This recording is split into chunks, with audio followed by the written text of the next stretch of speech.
É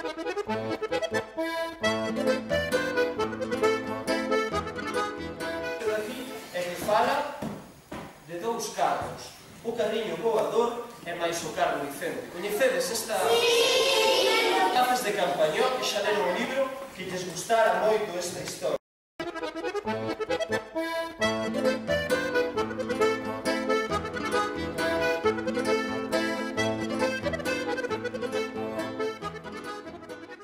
No libro hai moitos outros contos. Eu vou vos contar agora este daqui, que é o que fixeron os rapaces de Lérez. Vos sabedes onde está Lérez? Sí! Os rapaces de Lérez fixeron un conto, o río Lérez, sí, é San Benito de Lérez.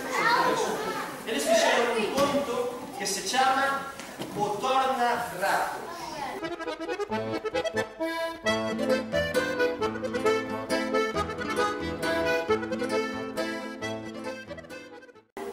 Como se chama? Entón, para iso é que necesitades saber que significa en galego o verbo tornar.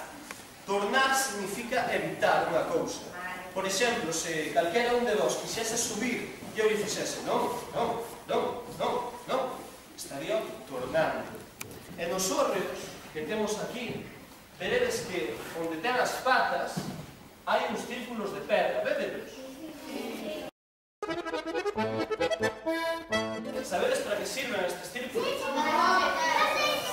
Estes círculos sirven para que os ratos, cando soben polos pés, non poidan subir, porque non dan subido con eses círculos. Entón había unha vez un rato que tiña moita fame e que estaba falando coa súa amiga a formiga. E díxolle o rato a formiga: amiga formiga, teño moita fame, que poderíamos comer? Poderíamos comer millo, díxolle a formiga. E onde o hai? Díxolle o rato. Hai no hórreo. Vaiamos ao hórreo. Entón o rato e a formiga decidiron ir ao hórreo, pero para chegar ao hórreo tiñan que atravesar un regueiro. Sabedes o que é un regueiro? Un regueiro é unha corrente de auga e a formiga non sabe nadar. Entón dixolle o rato: subas as miñas costas e os dous atravesaremos o regueiro. E meu dito, meu feito. A formiga subeu no rato e o rato botouse a auga e ia facendo o rato: chof, chof, chof. A ver todos? Chof, chof, chof. E despois tamén se chega a nadar estilo crawl, que é así: chof, chof, chof, chof. E despois se chega a nadar tamén estilo polvoreta, que é así: chof, chof. E inclusive sabía nadar de costas, e facía así: chof, chof, chof. E chegaron, e dixo a formiga: ai, de costas non, que me afogo. Dou a volta, e chegaron ao outro lado do regueiro. Miraron pro hórreo e dixeron: señor rato, vamos alá, señora formiga. Entón empeza o rato a subir polo pé do muiño e chega ao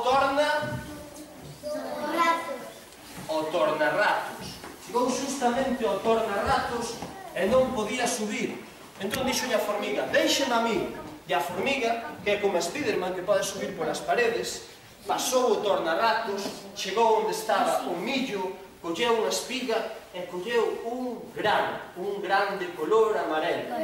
Abreu o seu saquiño e dixo ela: un gran pro meu saco e outro gran pro rato. E tiroulle un gran. E volveu facer o mismo: un gran pro meu saco e outro gran pro rato. E unha terceira vez dixo ela aínda: un gran pro meu saco e outro gran pro rato.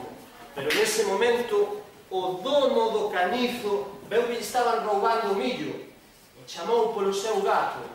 Botou o gato a correr detrás da formiga e a correr detrás do rato.